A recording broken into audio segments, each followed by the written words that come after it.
southwest England.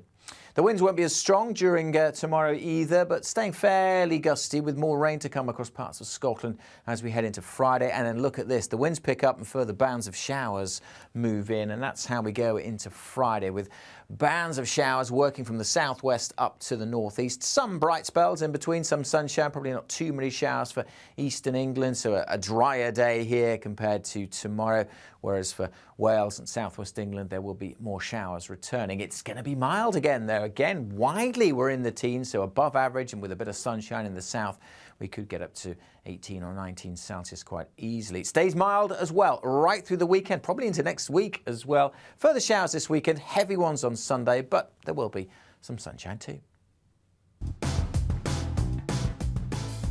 Coming up on Dan Wootton tonight, with Truss under fire and the Tory party facing annihilation, I return with my take on the establishment plot to overthrow yet another PM and the sinister repercussions for Britain.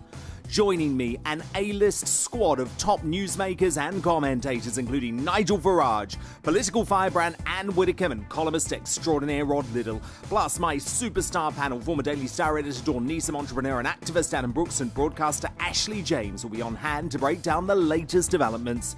That's Dan Wootton tonight, Monday to Thursday from 9 p.m. till 11 p.m. on GB News.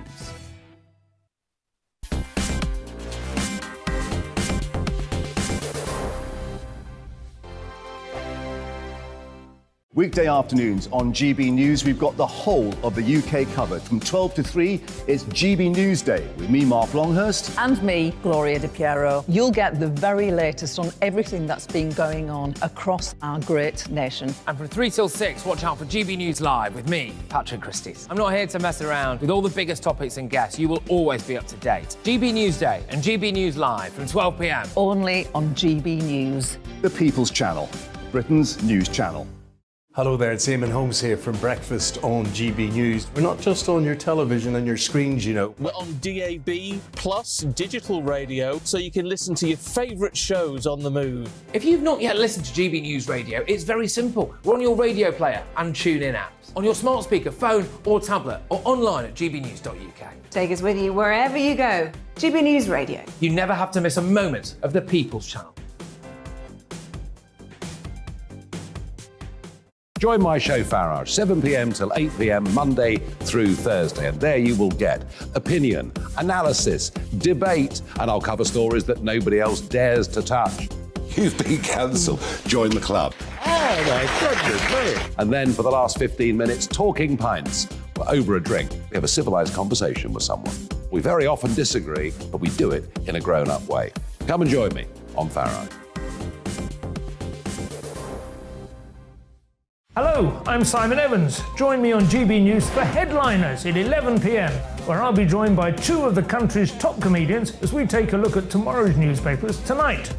If it's a big story, we'll be covering it, I guarantee, but we'll also have some fun along the way. That's GB News Headliners at 11 p.m. We won't put you to sleep, unlike some of the other paper review shows out there. So join us, 11 p.m, 7 nights a week.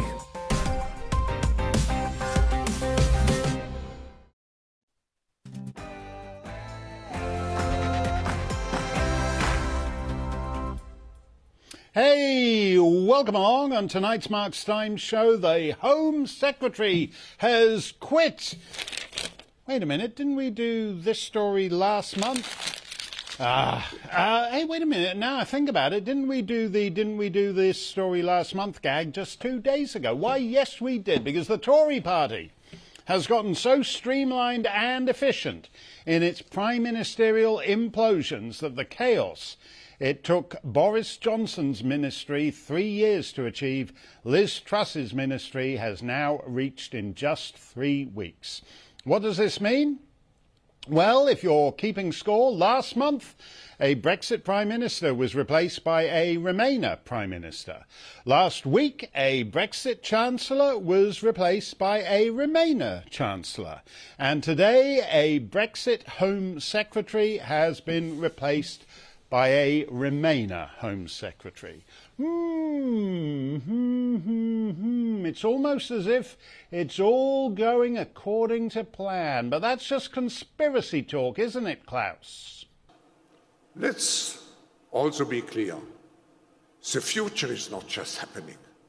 The future is built by us, by a powerful community as you here in this room.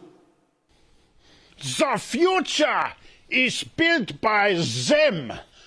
Boy, when he's right, is old Klaus Schwab, the sinister Teutonic megalomaniac, hiding in plain sight as a sinister Teutonic megalomaniac. So Suella Braverman becomes the shortest-serving Home Secretary, I think I've got this right, since the Duke of Wellington in 1834. And if reports in the last hour of the resignation of the Chief Whip and Deputy Chief Whip are right, then that will be the shortest-serving Conservative Chief Whip ever. It's a busy night for palace intrigue at Westminster. We'll try to figure out what it means for you with Baroness Foster and Cathy Gingell and Harvey Proctor and Jamie Jenkins. But Alexandra Marshall is also here to keep an eye on other stuff like the next pandemic, which they're just fine-tuning right now. As they say on the cookery shows, here's one they made earlier. And, of course, the most important part of the show is you. Would you like to be Chancellor for a week or Home Secretary for a fortnight or maybe just Deputy Chief Whip for 20 minutes? Email me, gbviews@gbnews.uk. You can tweet me at gbnews. It's all coming up after Polly Middlehurst with the latest news. Polly.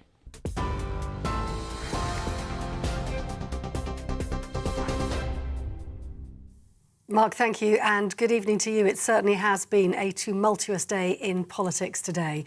The former Transport Minister Grant Shapps is now the Home Secretary following Suella Braverman's surprise resignation this afternoon. In a strongly worded resignation letter to the Prime Minister, Suella Braverman said she was resigning due to a mistake she'd made earlier today when she sent an official document on migration policy from her personal email, which she admitted broke the ministerial code. But being openly critical of the Prime Minister's policies, she also said she had serious concerns about the government's commitment to honouring manifesto pledges. In response, Liz Truss says she accepts the resignation, adding it's important the ministerial code is upheld and that cabinet confidentiality is respected. The Shadow Home Secretary, Yvette Cooper, says the government is totally chaotic. Well, I think the Conservative government seems to be just falling apart at the seams. To appoint and then sack both the Home Secretary and the Chancellor in the space of 6 weeks is totally chaotic. There's obviously been all sorts of disagreements as well as chaos and confusion, and it's just no way to run a government when home affairs, national security and our economy are much more important than this. It's not just a change of Home Secretary we need, it's a change of government. And within the last hour, MPs have rejected Labour's motion to ban fracking. Conservatives have been told the motion was to be treated as a confidence motion in Liz Truss's government. Labour MP Chris Bryant has asked the Commons Deputy Speaker to investigate claims of members being physically manhandled and bullied into the lobby as the vote was taking place. We're trying to get clearer information on exactly what happened and we'll bring it to you in the next hour. Meanwhile, it was all go in the Commons as well this afternoon, with the Prime Minister Liz Truss telling MPs she was completely committed to the triple lock on pensions. Liz Truss faced jeers from opposition MPs as she said she was on the side of working people and promised to protect the most vulnerable.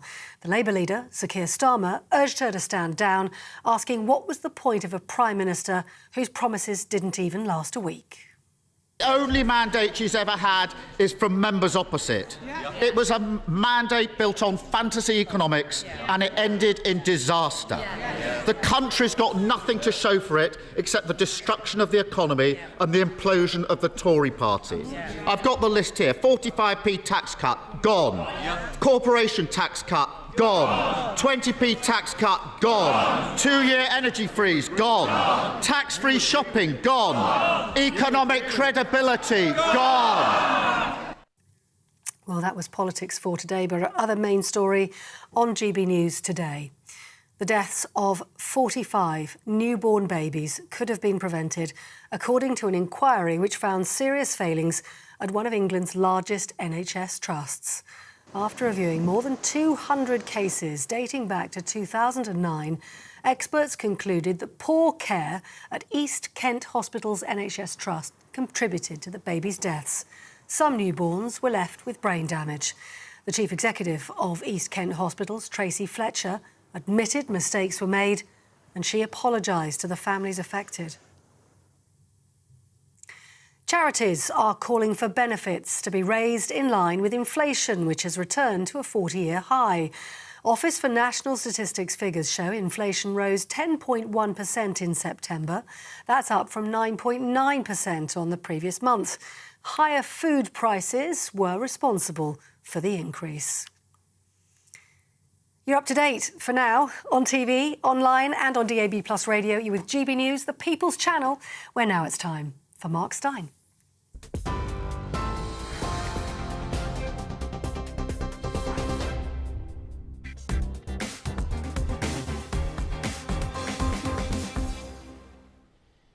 Thank you, Polly. If anybody else resigns, I hear rumours that the Deputy Assistant under Lord Chancellor may be rethinking his position. We will bring it to you. We try to talk about the stuff that matters on this show. Ooh, I hear rumours of a cabinet reshuffle. Who's going to be the new Chancellor of the Duchy of Lancaster? Big deal. It's like a soap opera cast only with extras. Who cares? But what happened last Friday and what happened today does matter, even if we don't actually quite know what precisely occurred. An American viewer of this show put it this way to us in an email. The people voted for Brexit and wound up with a new Prime Minister willing only to neuter Brexit into meaninglessness. So after 3 years of dithering, the pseudo-Brexit PM was replaced by an actual Brexit PM. And so the wigless Speaker, the Civil Service and Tony Blair's Mickey Mouse Supreme Court doubled down on their determination to drive a stake through Brexit. Let's have a look at where have we got a picture of the wig? Yeah, there he is. Get your wig on, Speaker boy. If there's one thing I can't abide, it's a wigless Speaker. So the new guy campaigns to get Brexit done, and the people reward him with the biggest Tory majority since the 1980s, and Brexit gets sort of kind of done. And then, after another 3 years, the Brexit PM self-destructs amid a cavalcade of groped bottoms at the Carlton Club, and he's replaced by a Remainer Prime Minister, but at least she has a Chancellor who voted for Brexit. And then suddenly the Chancellor gets vaporised and replaced by the very acme of Remainer globalists, a guy with a missus who hosts her own show on Chicom TV or the She BC or whatever it's called. And now the new Home Secretary, who talked a splendidly tough game on migrants and grooming gangs and that kind of thing, is gone to be replaced by, oh, go on, take a wild guess. Yes, the Right Honourable Remainer McGlobalist MP himself. Do you really think this new Remainer regime are the guys who are going to finish the unfinished business, re Northern Ireland? Or is it more likely that the solution to the Northern Ireland Protocol will be to extend it to Scotland, Wales and England? Nobody in Brussels wants Britain back as a full member of the EU because they were a pain in the butt. But as well, not a colony officially, but a protectorate maybe, something like Bechuanaland or Basutoland in the good old days, or an Indian princely state under the Raj. It'd be a great deal for Brussels. We'd be subject to the single market, but without being able to attend Euro summits and harsh the mellow for the rest of the gang. That's kind of where we're headed. If not under the Iron Chancellor von Hunt, then under Sir Neil Zalot and the Ginger Growler a year or two down the line. Like I said, what just happened here? Here's the purported leader of the free world trying to get off stage the other day.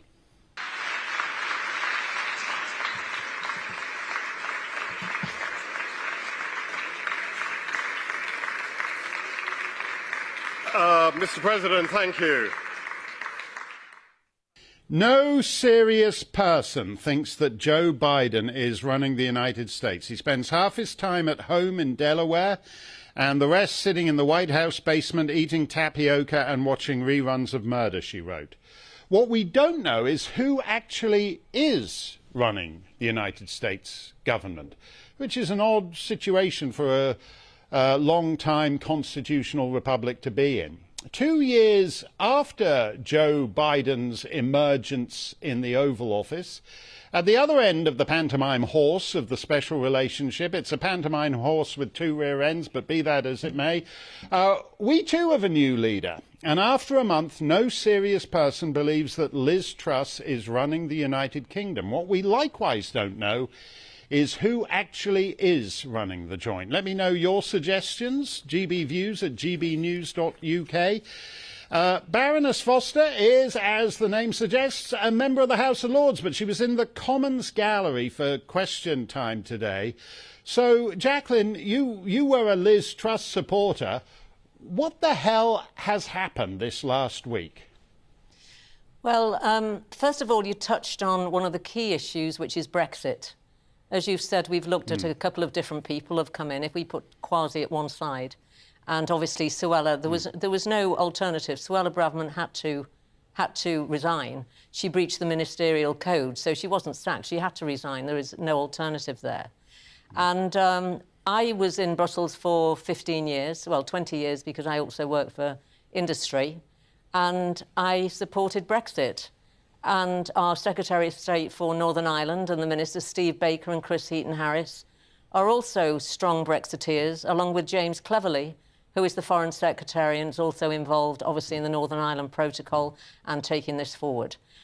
So I don't have an issue, particularly, with the replacements, because the majority, actually, of the Cabinet and the majority of the ministers would have been actually supporters of Brexit. But obviously, there are a number of people, like the Prime Minister herself. At that time, she thought Remain was the best thing to do, and she accepted democratically the result of the referendum, much more, I may say, than the Labour Party and any of the opposition, and moved on from there. So there is no going back on Brexit. We know that the Northern Ireland Protocol is extremely difficult, and we know there's pushback, certainly from the European Union. It's still going on.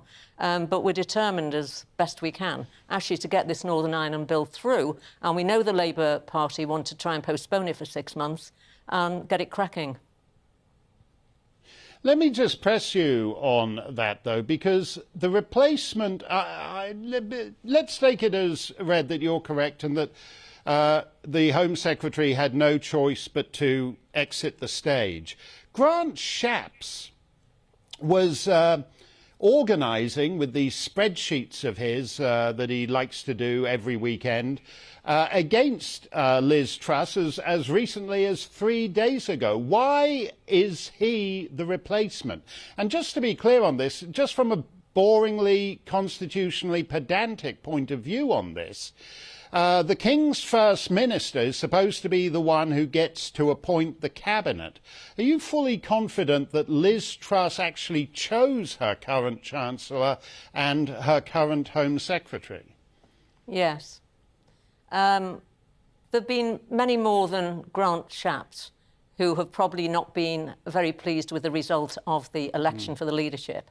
I personally have got very little time for people who are sore losers. There was an election. It went to the membership. That's a process in our party. You know, if people want to change it in the future, then that's entirely up to them. And the majority voted for Liz Truss, and I liked her. I like the policies that she's putting forward.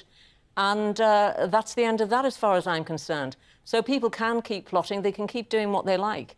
But they're living in, they're living in a parallel universe, because at the end of the day, I think where we also have problems is we have had some people, some politicians, who've perhaps wanted to be leader of the party, they wanted to be Prime Minister, they want to be a Secretary of State, and they just do not realise how tough this is. I mean, we have got people in very high positions who are very ambitious, and there's nothing wrong with that. The politics, people like me go back to Maastricht. We go back to the ERM debacle. We go back to being wiped out in '97. I go back to fighting seats in the East End of London and Peter and the whole 9 yards. And the thing is in this business, if you are not resilient, if you're not prepared to take the tough times with the good times, they're not always good, but better, then it's the wrong job for you to be in. And as I said, the trouble is you've got ambition and it's overriding everything else. And you have to, you shouldn't be making a rookie mistake that was made by the former Home Secretary now. I mean, they know the protocols. People in these positions know the protocols.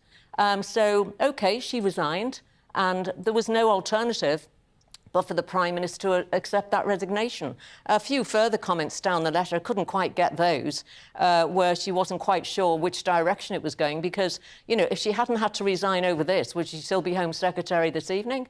So I couldn't quite square the circle with that. As for Grant, I mean, Grant was he's been around for a long time, as we know.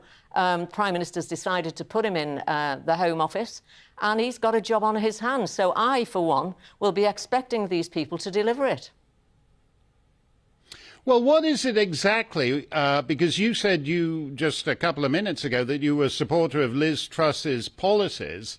Yeah. Sir Keir Starmer had a nice little bit of Westminster Theatre today when he was doing his gone, gone, gone routine, listing a whole big bunch of Liz Truss policies that have been tossed out the window. And so speaking of parallel universes, Jacqueline, which set of Liz Truss policies are you on board with? The ones she campaigned on and the ones Kwasi Kwarteng was hot for, or this new subtle, not so subtle modification of those policies? Well, let's just have a look when the mini-budget was proposed. The only thing that the opposition, including the Labour leader and the Labour Party, were opposed to was the decrease in the top rate of income tax. All of the rest of that content, they didn't object to at all. And it wasn't until, obviously, the markets started to fire up post the rapid interest rates with the Fed, and that was obviously triggered by the energy price cap. Notwithstanding, that set the hair running because the markets didn't know just exactly what it was going to cost. Was it going to cost 200 billion, more, less, whatever? So that was, I think, one of the main triggers that set the markets running at the time. So, well, we're going to talk a bit more. Yeah. You know, as far as I'm concerned, I am a low tax, free marketeer Tory, and that's what I am. People on middle incomes in this country paying top rate 40% tax on middle incomes with the national insurance, etc., they're paying more than 50% of their salaries and their wages in tax to the government. Now, this is the highest it's been for decades. We have got to look at how we deal with tax. OK, maybe the timing wasn't right for the mini, but I accept timing is everything. But in terms of the principles and what we wanted to do with that mini-budget, which the opposition, as I said, did not oppose at that time, we need to, at least Liz Truss, that's the philosophical argument and way forward for Liz Truss, because if we don't grow this economy, we can't generate that wealth. But obviously we're saddled with a lot of debt that has gone back a long time and then been exacerbated by COVID, which cost several hundred billion quid, and that's without Putin in Western Europe and obviously the price of fuel and energy. So there's a lot to deal with, and I accept your points. No, we've got the highest tax burden in 3/4 of a century, and that is doing immense damage. If you set aside the cultural and social issues, the migrants and all that kind of stuff, and say, we don't want to talk about that, we just want to be fiscal conservatives for a bit. But fiscally, when you got the highest tax burden for 3/4 of a century since Clement Attlee, who, poor fellow, is passing beyond living memory for most Britons, that's a serious issue for the Tory reputation on fiscal soundness, isn't it? Absolutely. I mean, I absolutely agree with you. and we can't sustain this in the long term. I mean, I am critical of the Bank of England. It kept interest rates at 0.25, 0.5 for the last few years. And it sort of was, everybody was lulled into this false sense of security. When I had a mortgage years ago, I paid about 8%. Yeah. I think people were actually quite cautious about taking out, and the banks were too, and the building societies. But, you know, we bailed out the banks not that many years ago. Yeah. And so I expect the banks now and the building societies in tough times to get their act together and try and make sure that they can actually help their customers through this difficult period. Well, we're going to see anybody under a certain age doesn't really even know what an interest rate is. It's an unfamiliar concept to them. Thank you very much, Jacqueline. Up next, we're going to get your thoughts, GB Views at gbnews.uk, plus more on the Remainer coup, or the fine new cabinet members with Kathy Gingell, and my favourite Australian, Harvey Proctor's here too. That's my favourite Australian, right in the middle, Alexandra Marshall. That's my third, fourth, fifth, maybe seventh favourite Welshman, Jamie Jenkins, on the end there. He'll be along too. Don't touch that dial. You never know what you're going to find lurking on some of these other channels. We'll be right back.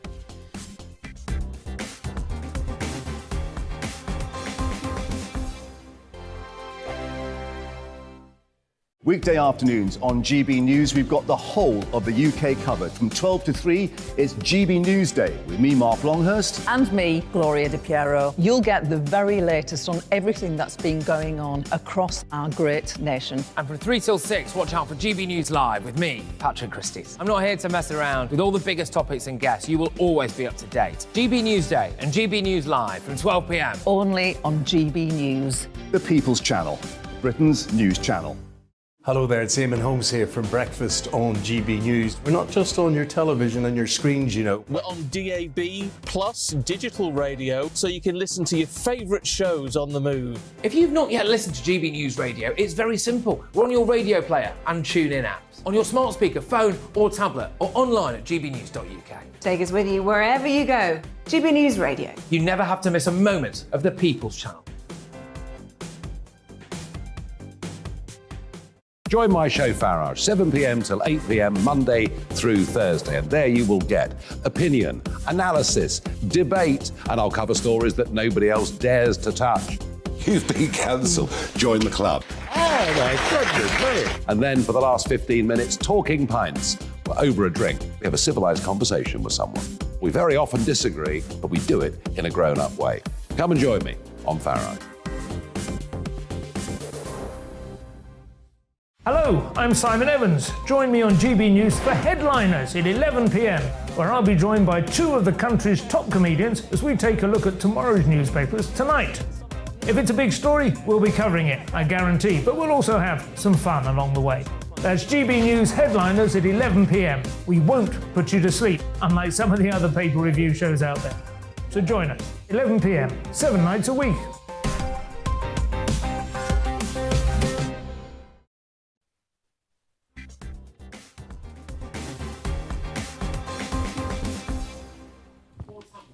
GB News is the People's Channel, so let us channel what the people are saying.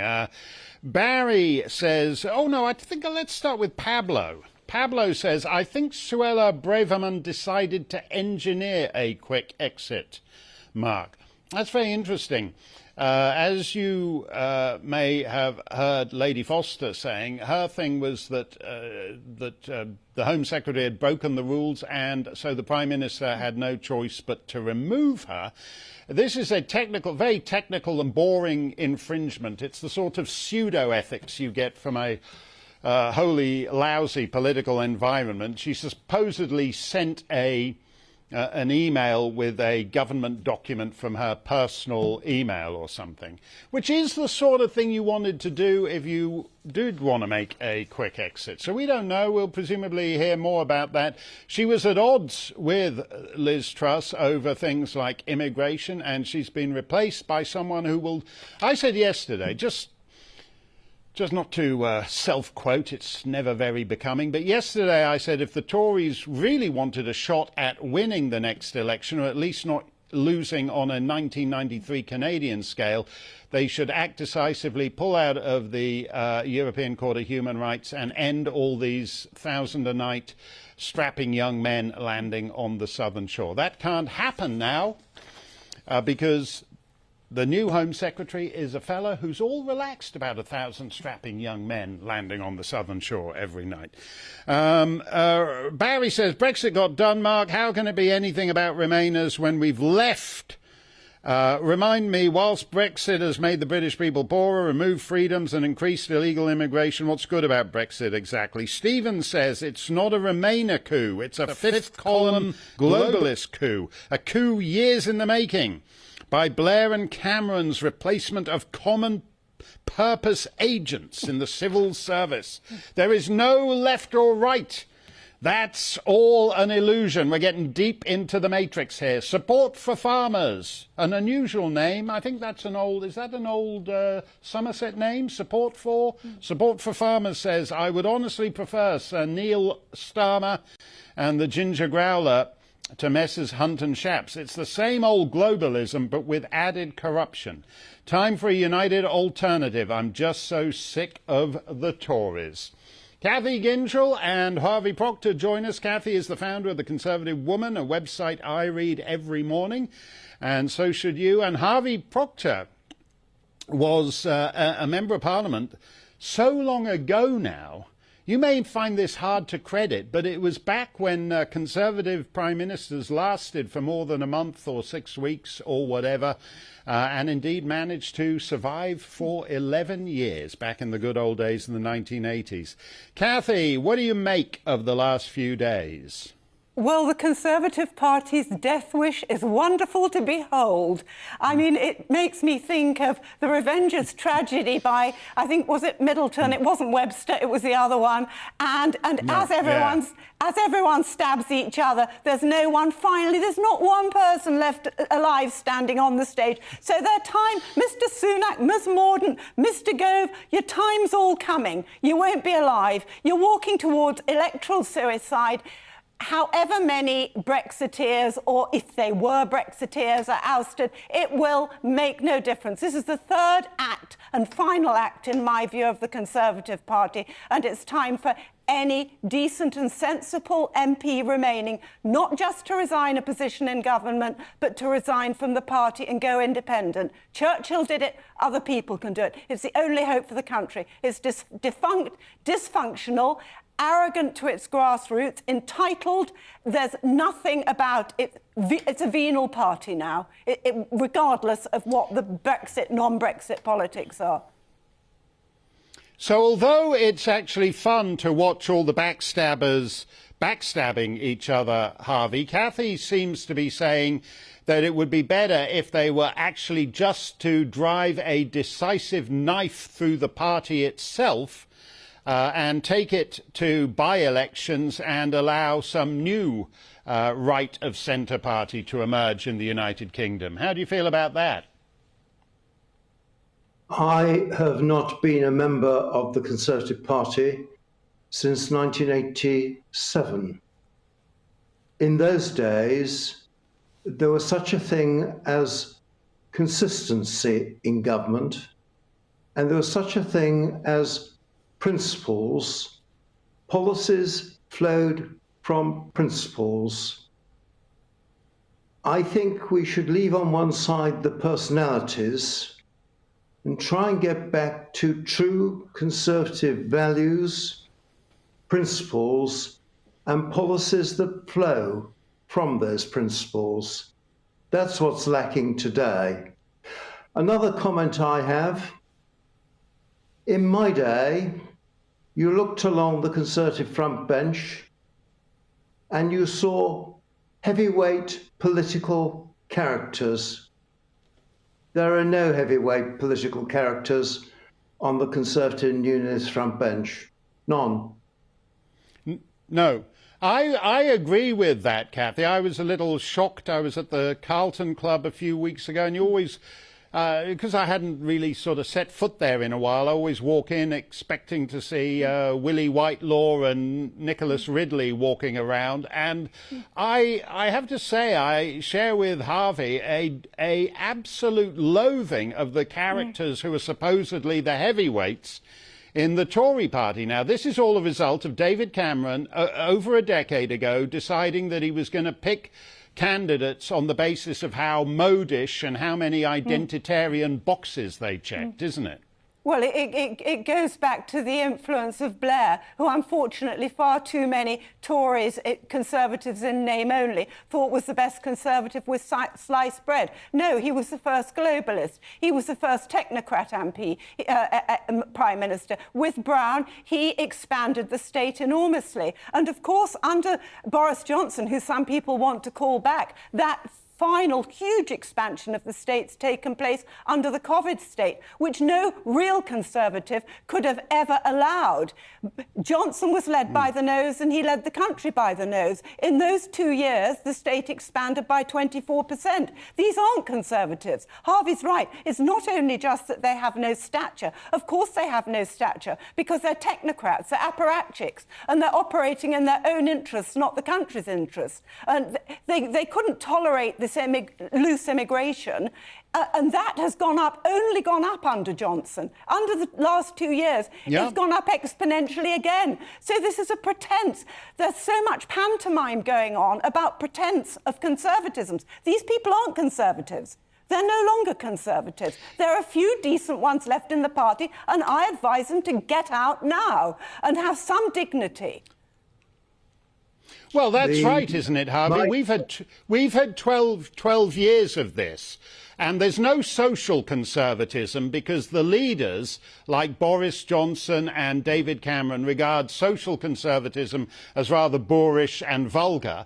But there's also no fiscal conservatism because we have the highest tax rates since Clement Attlee was Prime Minister. So if you've got no social conservatism and you've got no fiscal conservatism, what the hell is the point of this party, Harvey? It is difficult to justify the role of the Conservative and Unionist Party at present. Let me try and get back to principles and policy with regard to migration. The identity of the country has been under threat for decades. It has not got any better with the migrations across the Channel, putting people at risk, danger of drowning. You see there the lifeboats and the rescuing.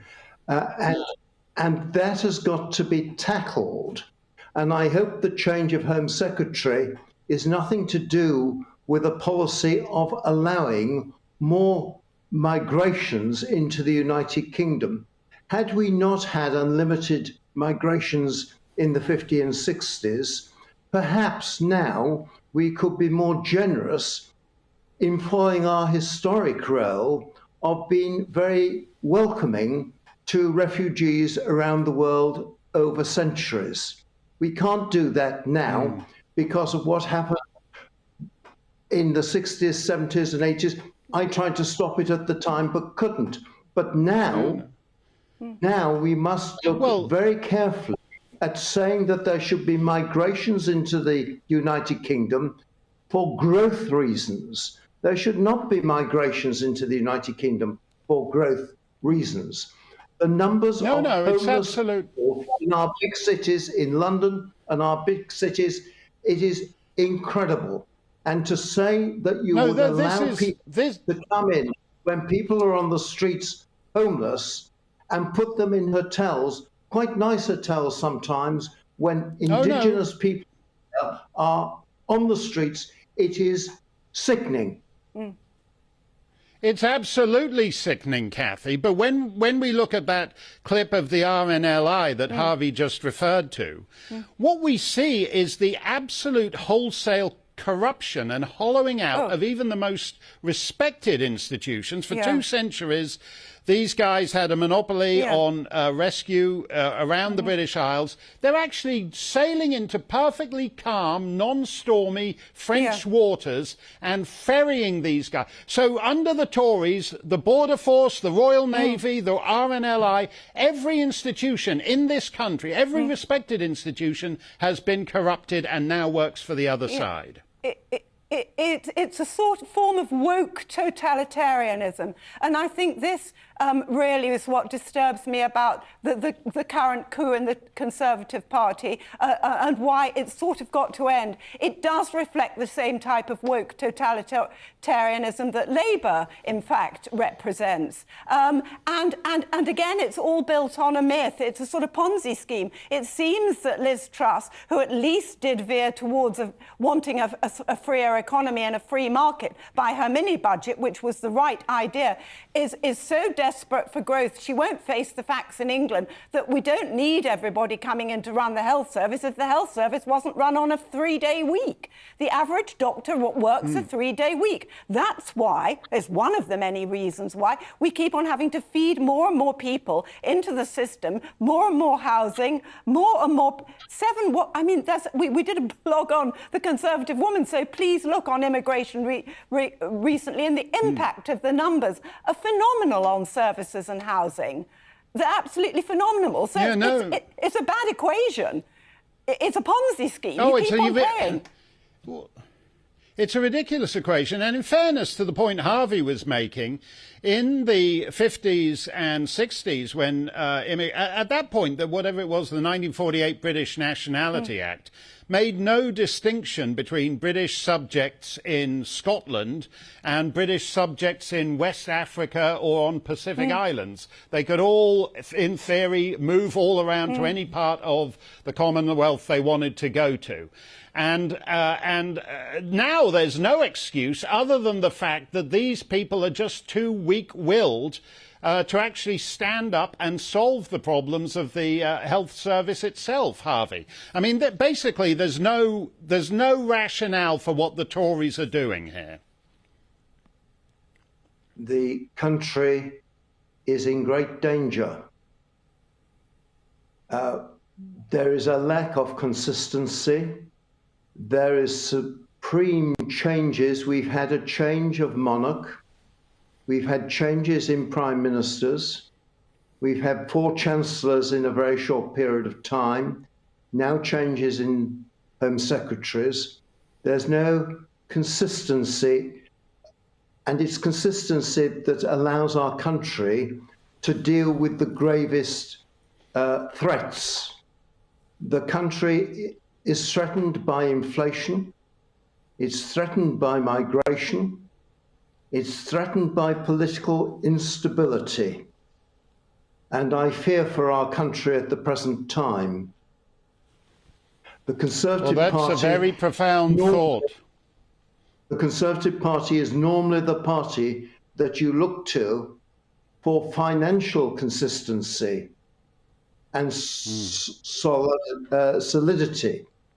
Well, if the Conservative Party cannot regain that reputation for financial probity, then we can look forward, alas, to a period of opposition. And don't you believe I think it... Well, just quickly, Cathy. We look forward to worse than that. We look forward to the IMF, in my opinion, because it doesn't matter whether Labour's in or the Conservatives in. None of the sums add up unless they cut taxes and cut public spending and go back to fiscal responsibility, which there's no sign of that. Hunt could chop corporation tax and increase growth straight away. Neither of them are going to do that. So this idea that because Jeremy Hunt's... Yes, we're only going down one bad route. No, on these numbers, as we talked yesterday, on these numbers, according to the polls, Labour are looking at 500 seats in the next Parliament, with the Tories so shattered that the SNP will be His Majesty's loyal opposition, which is a complete absurdity. Thank you very much, Cathy. Thank you, Harvey. Ostensibly, as Cathy was just saying there, what happened because the markets and the International Monetary Fund were spooked by the mini budget. So Kwasi Kwarteng was tossed out of the hot air balloon, and the markets and the IMF were reassured, and Joe Biden and the German Chancellor all signed on to the new regime. So everybody's happy. But how about you? How's that all going to work out for you? Well, here's how the IMF sees it. UK government's U-turn on tax cuts will help tackle soaring inflation. To which our statsman, Jamie Jenkins, responded, quote, "They are taking the piss. Inflation high because of foreign energy and US pushing up interest rates, so dollars strong and imports priced in dollars expensive. IMF way equals recession." Jamie joins me now.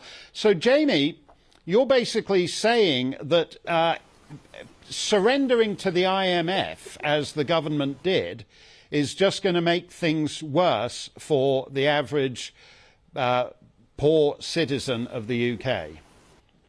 Yeah, good evening, Mark. Indeed, I only had a certain amount of characters I could talk about the IMF in that one tweet there. And if you look at what's gone on over the last couple of weeks, so the IMF kind of intervened and the markets have intervened, and even Laura Koonsberg on the BBC, when interviewing the Chancellor a couple of days ago, is actually asking who's controlling policy at the moment. Is it the financial markets or the government? It's quite clearly not the government who's in charge at the moment.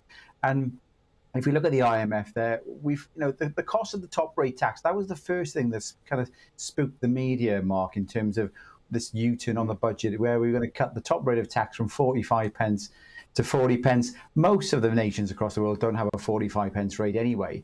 And if you look at the cost of that, you're talking very small amounts of money. It's going to cost about £2.5 billion. Now, I didn't hear the IMF put any statement out when the UK promised to give more than £2.5 billion to Ukraine. Now, that is an unfunded kind of commitment from the government as well. So the IMF are intervening in these things. And going back to what my tweet was saying about inflation there, Mark, well, inflation, the UK figures out again today, it's just hit 10.1%, which is kind of hitting our historic high over recent years. And what's driving that is the energy crisis that we've seen across the world. Obviously, anything that's made with energy is impacted by that. So food's being impacted by that. And because of the USA themselves, Mark, has been putting up the interest rates, so the Fed, we're nearly a 1% difference between us and the Fed now with the interest rates. We basically got to track what the USA are doing, because if we don't, the dollar becomes more competitive. That makes imports like oil and energy more expensive. And ultimately, the consumers are going to pay. So interest rates are going up in part, Mark, because the USA and the Fed there. Blaming all this on the mini budget is absolute nonsense. And it's quite clear that the government, Liz Truss, are not in control here. This is the financial markets dictating things. And, those normal people who will go out and vote in the next election thinking they're voting for a manifesto, well, it's quite clear from what we've seen in the last 24 hours, 48 hours, when these governments come with manifestos, they are not the ones deciding what's going on. Well, you make a fascinating point there, Jamie, because I think, when you look at what it would have cost to make that tax cut versus all the money that got blown through in the first year of COVID, there's no competition. But actually, you're comparing the mini budget with the other odd spending decision this year. So the IMF doesn't mind you blowing a ton of money you don't have if you give it to the Ukrainian people, but they won't let you introduce a mild tax cut for the British people. I mean, as you just said, what's the point of manifestos? What's the point of elections if the IMF just decides which bit of your spending it approves of and which it doesn't? No, Mark, and the IMF themselves, part of it, like a UN convention, all the the people who work for the IMF in the US who are not US citizens, they pay no income tax at all. So, they're questioning whether or not we should cut the income tax of the UK citizens. They don't pay a single penny of this. And let's talk about, the migrants as well. Suella Braverman has resigned today, probably in terms of it, Mark, because she's looked at the facts and the figures and she's looked at the policies, and there's no support from the likes of Jeremy Hunt to actually tackle this migrant crisis. The latest data is probably pushing us towards £3.5 billion a year, again, more than what the top rate of income tax would cost just to house them in hotels. So all these policies that they're not talking about are all adding up. The government said they were going to tackle these things. They clearly haven't got the control to do that, and we're in absolute carnage. You know, you're absolutely right, and they've got no plans. The IMF is all fine and dandy with putting up the 1,000 strapping young men a night in fancy country house hotels and giving them afternoon tea every day. Thank you very much, Jamie. Always great to see you. We have got my favourite Australian. Jamie is like my 12th favourite Welshman. We got my favourite Australian, Alexandra Marshall. Straight ahead. Don't go anywhere.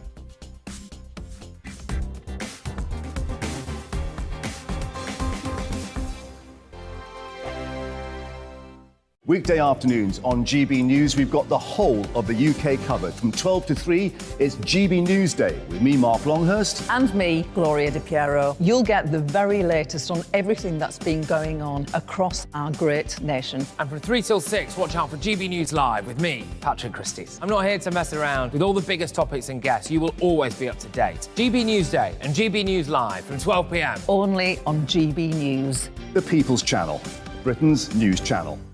Hello there, it's Eamon Holmes here from Breakfast on GB News. We're not just on your television and your screens, you know. We're on DAB plus digital radio, so you can listen to your favourite shows on the move. If you've not yet listened to GB News Radio, it's very simple. We're on your radio player and TuneIn apps, on your smart speaker, phone or tablet, or online at gbnews.uk. Take us with you wherever you go. GB News Radio. You never have to miss a moment of the People's Channel. Join my show Farage, 7 p.m. till 8 p.m. Monday through Thursday. And there you will get opinion, analysis, debate, and I'll cover stories that nobody else dares to touch. You've been cancelled. Join the club. Oh my goodness me. And then for the last 15 minutes, talking pints. We're over a drink. We have a civilised conversation with someone. We very often disagree, but we do it in a grown-up way. Come and join me on Farage. Hello, I'm Simon Evans. Join me on GB News for Headliners at 11 p.m, where I'll be joined by two of the country's top comedians as we take a look at tomorrow's newspapers tonight. If it's a big story, we'll be covering it, I guarantee, but we'll also have some fun along the way. That's GB News Headliners at 11 p.m. We won't put you to sleep, unlike some of the other paper review shows out there. So join us, 11 p.m, 7 nights a week.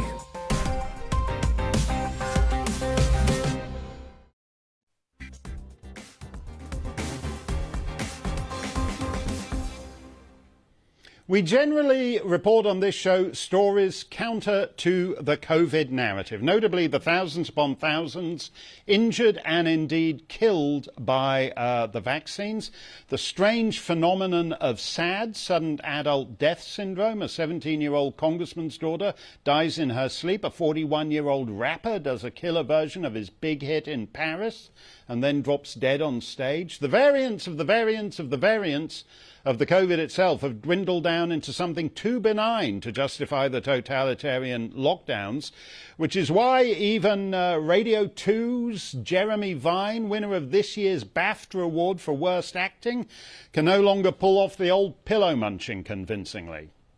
Sore throat, headache, cough, aches and pains, and a Joy Division t-shirt. So I'm in bed with COVID. Oh, I'm in bed with it. I'm putting on the croaky voice. Is my voice sounding croaky enough? Pathetic. If you look at Jeremy and shake your head pityingly and think that what we really need is a far more lethal COVID, you're going to love this news out of Boston University in Massachusetts. They've manufactured a new strain of COVID with an 80% kill rate. Wow, that's great news, isn't it? Don't worry. I'm sure the lab is perfectly secure, just like that one in Wuhan. Alexandra Marshall joins us from the specky down under. Alexandra, are you happy that American taxpayers are investing in an even more lethal version of COVID? Well, talk about not learning your lesson. I mean, the entire world was brought to its knees because some scientists couldn't keep their bat viruses together. And so Boston's gone, okay, well, I mean, that was fun, but how about we make it 80% more deadly and 5 times more transmissible and do it in the middle of a large American city and see what happens? And I think my favorite quote so far was one of the scientists saying, well, it's okay because nature did it first, so why should anybody care what we do in these labs, basically? And my answer would be, well, just because nature made anthrax doesn't mean you can cook up a bioweapon in your garage. Do you know what I mean? Like, this stuff is quite serious. And I don't think scientists are taking their role in civilization quite seriously enough, and they're wondering why we don't trust the science in this case. I think it's more we don't trust the scientists. Yeah, and what's crazy about this, Alexandra, is it's literally the same guys who are doing the gain of function research in Wuhan. It's the Eco Health Alliance, headed by a British guy, Peter Daszak. The only lesson they've learned from the last 3 years is, oh, it's such a pain in the neck to ship it all over to Wuhan. Why don't we just, like, keep it in-house instead? I mean, this is bonkers, isn't it? Well, they said don't worry because all the work is being done in a level 3 biolab in Boston.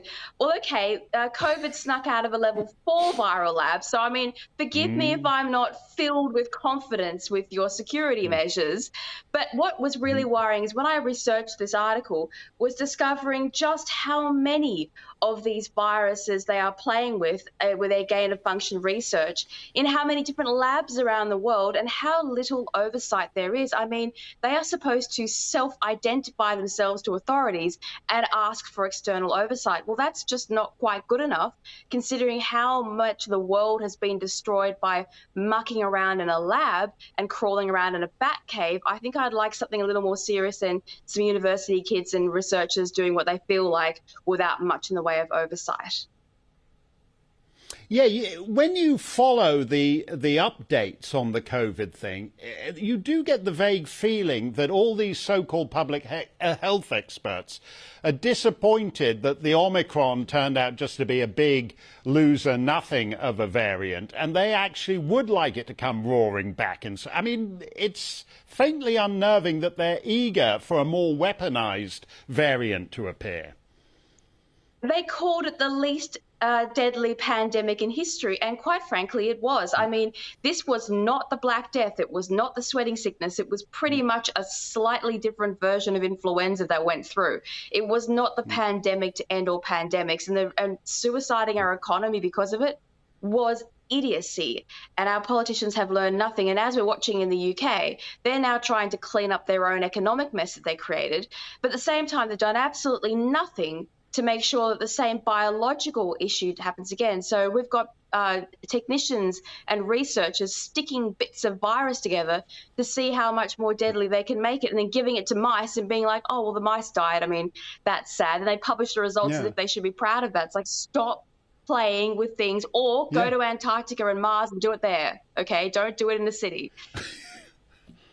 Yeah, I don't want it in Antarctica. I do want it on Mars. I mean, they should just stick these guys in a rock. And actually, I mean, isn't the big lesson of this, Alexandra, the big picture here is we've had rule by experts that has weakened democracy these last 3 years, made it utterly irrelevant in your country and the UK and pretty much everywhere else. And the experts have got everything wrong. Well, my problem is the mad scientist trope exists for a reason, and that is we get confused between what we can do and what we should do. And we have a medical authority and a lot of money running around the scientific industry who are absolutely focused on what they can do, and politicians who don't care what they should do. And so there is nothing policing this new age of development and discovery. I mean, that's why we had vaccine mandates, because they could do it, not because they should, because they felt that they could. And we have to keep an eye on this. But I mean, you read the reviews and think no one actually cares. We are going to sleepwalk into another self-made pandemic, and it will be worse. And Australia has just finished passing another set of emergency procedures. So they can basically take your car, take your house, and detain you on the next pandemic. So we're all prepared. I don't know about you guys, but our governments, they're ready to lock us up. So don't come here. It sounds like a nightmare. No, well, don't come here, because we'll be just as nutty too. Fabulous, Alexandra, and she's right. The mad scientist trope exists for a reason. Quick Stump the Steyn question. Fee says, will we ever see a proper Tory party again? No, we need a new right-wing party. 4 words for you. Dan Wootton is back. What you got, Dan? Mark Steyn, well, what a night to return. It is all kicking off at Westminster. And look, I have to say, I'm with Farage on this one. There has been a globalist Ramona coup. But does it even matter, Mark, given what might transpire over the next few hours? So we have a full-throttled lineup. Farage himself will be here, so too Anne Widdecombe and Tom Slater and David Bannerman and David Mellor and Madeline Grant. So we'll be discussing all of the Westminster shenanigans. One word, Mark, it is a omni-shambles.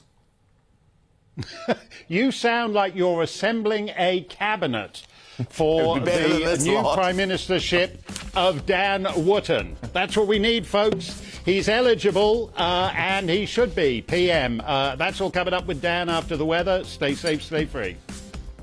Good evening. I'm Alex Deakin with your latest weather update. Tomorrow we switch things around a bit. It should be a brighter day across the west, where we've seen a fair bit of rain today, and we'll see more rain across the eastern areas. Still, it's going to be mild.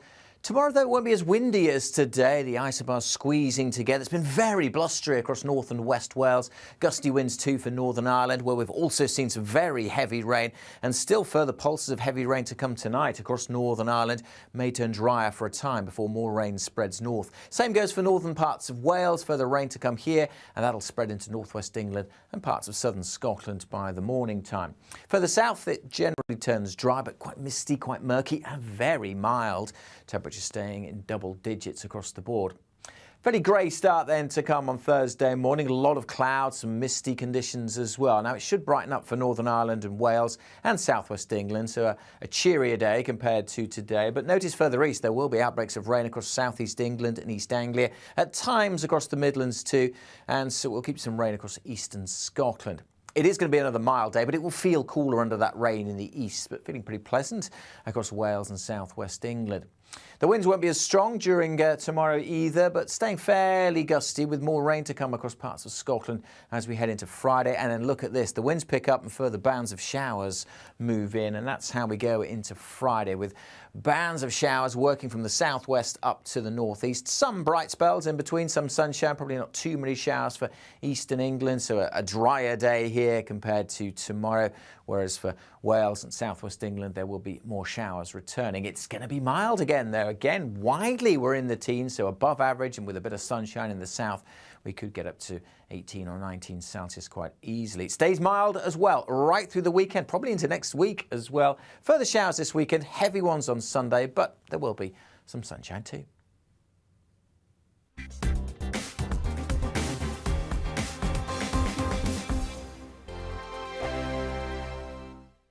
Weekday afternoons on GB News, we've got the whole of the UK covered. From 12 to 3, it's GB News Day with me, Mark Longhurst. And me, Gloria Di Piero. You'll get the very latest on everything that's been going on across our great nation. And from 3 till 6, watch out for GB News Live with me, Patrick Christys. I'm not here to mess around with all the biggest topics and guests. You will always be up to date. GB News Day and GB News Live from 12 p.m. Only on GB News. The People's Channel, Britain's news channel.